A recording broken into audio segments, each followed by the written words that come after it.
আমরা প্রতিদিন যে ডিজিটাল বিশ্বটা ব্যবহার করি তার পর্দার আড়ালে কিন্তু কিছু অসাধারণ জাদুকরী কৌশল কাজ করে।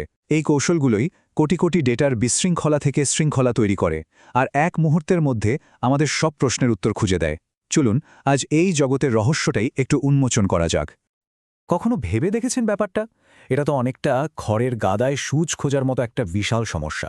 আর এর সমাধানটাই হলো অ্যালগোরিদম। এই শক্তিশালী নির্দেশনাক্রমই আপাতদৃষ্টিতে যেটা অসম্ভব মনে হয় সেটাকে সম্ভব করে তোলে। তো আমাদের প্রথম চ্যালেঞ্জটা হলো অনুসন্ধান বা সার্চিং। দেখুন, এর জন্য একদিকে আছে খুব সহজ কিন্তু বেশ ধীরগতির একটা পদ্ধতি, আবার অন্যদিকে আছে অবিশ্বাস্য রকমের একটা বুদ্ধিদীপ্ত কৌশল। চলুন তো দেখি এই দুয়ের লড়াইয়ের শেষ পর্যন্ত কে জেতে। এখানে আমরা দুটো পদ্ধতির মধ্যে মূল লড়াইটা দেখব। একদিকে আছে যাকে বলে ব্রুট ফোর্স বা সবচেয়ে সরল পদ্ধতি, আর অন্যদিকে আছে স্মার্ট বা বুদ্ধিদীপ্ত একটা পদ্ধতি। এদের কাজের ধরন কিন্তু একদমই আলাদা। লিনিয়ার সার্চ হলো সবচেয়ে সহজ আর সোজা সাপটা পদ্ধতি। ভাবুন তো, আপনি একটা লাইব্রেরির হাজার হাজার বইয়ের মধ্যে একটা নির্দিষ্ট বই খুঁজছেন, কিন্তু কোনো ক্যাটালগ নেই। আপনি কি করবেন? প্রথম তাক থেকে শুরু করবেন, একটা একটা করে বই দেখবেন, যতক্ষণ না আপনার কাঙ্ক্ষিত বইটি খুঁজে পাচ্ছেন। ঠিক যেমনটা এখানে ধাপে ধাপে বলা হয়েছে। শুরু করুন, পরীক্ষা করুন আর এগিয়ে যান।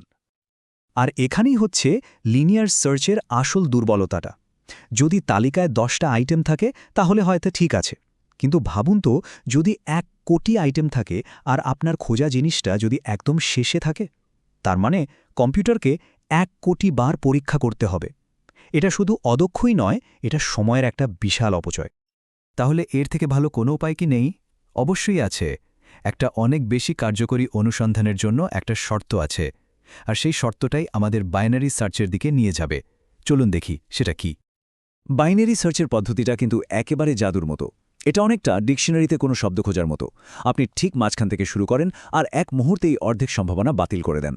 পরের ধাপে বাকি অর্ধেকেরও অর্ধেক বাতিল করেন, মানে প্রতিটা ধাপে আপনার অনুসন্ধানের জায়গা অর্ধেক হতে থাকে। যেখানে লিনিয়ার সার্চে 1 কোটি আইটেম খুঁজতে 1 কোটি ধাপ লাগতে পারত, সেখানে বাইনারি সার্চে সেটা মাত্র 27 থেকে 28 ধাপেই সম্ভব। এটাই হলো স্মার্ট অ্যালগোরিদমের আসল শক্তি। এই শক্তিশালী পদ্ধতির জন্য কিন্তু একটা বিরাট শর্ত আছে, আর এটাই সেই শর্ত। ডেটা যদি সাজানো বা সর্টেড না থাকে তাহলে বাইনারি সার্চ কোনো কাজেই আসবে না। আর ঠিক এই কারণেই আমাদের আলোচনার পরবর্তী অংশে যেতে হচ্ছে, আর সেটা হলো সর্টিং। তাহলে আমাদের পরবর্তী বড় চ্যালেঞ্জটা কি?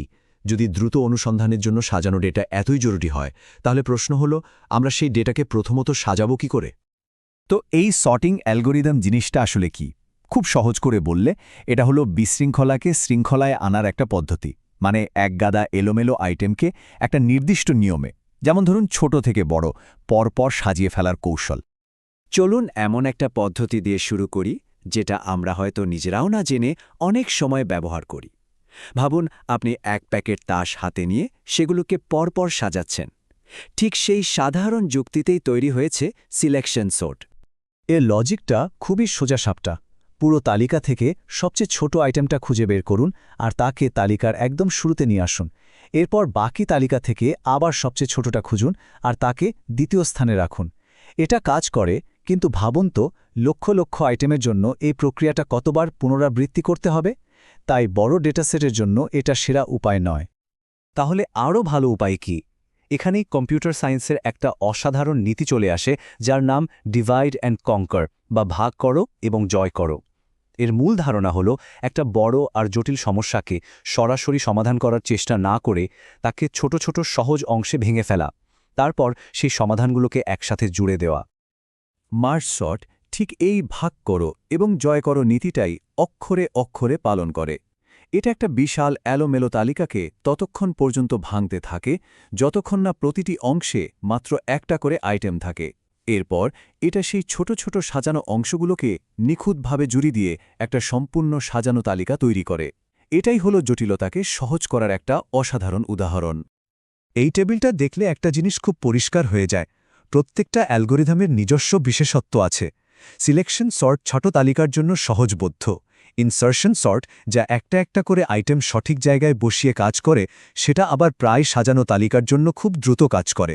আর মার্জ সর্ট এবং কুইক সর্টের মতো অ্যালগোরিদমগুলো ভাগ করো এবং জয় করো নীতি ব্যবহার করে বড় ডেটাসেটকে অত্যন্ত দক্ষতার সাথে সাজাতে পারে। আসল কথা হলো কোনো একটি সেরা অ্যালগোরিদম বলে কিছু নেই, কোন কাজের জন্য কোনটা সেরা সেটাই বেছে নিতে হয়। আচ্ছা, এতক্ষণ তো আমরা অনেক থিওরি নিয়ে কথা বললাম। এবার চলুন দেখি আমাদের প্রতিদিনের জীবনে এই জিনিসগুলো কোথায় লুকিয়ে আছে। যখনই আমরা কোনো অনলাইন স্টোরে গিয়ে সর্ট বাই প্রাইস অপশনটা ক্লিক করি অথবা ফোনের কন্ট্যাক্ট লিস্টে ছট করে কারো নাম খুঁজি, তখন আমাদের অজান্তেই কিন্তু এই অ্যালগরিদমগুলোই কাজ করে চলেছে। আমাদের ডিজিটাল জীবনের প্রায় প্রতিটি মুহূর্তেই এগুলোর প্রভাব রয়েছে। তার মানে এই যে সহজ সরল নিয়মগুলো আমরা দেখলাম, এগুলোই কিন্তু আমাদের পুরো ডিজিটাল দুনিয়ার ভিত। সাধারণ কিছু যুক্তি থেকে শুরু করে এর যে বিশাল বাস্তব জগতের প্রভাব, সেটা ভাবলে সত্যি অবাক হতে হয়। আর এটাই কিন্তু আজকের সবচেয়ে বড় প্রশ্ন।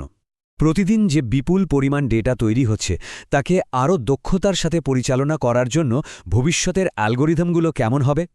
আমাদের জন্য ভাবার অবকাশ কিন্তু এখানেই রইল।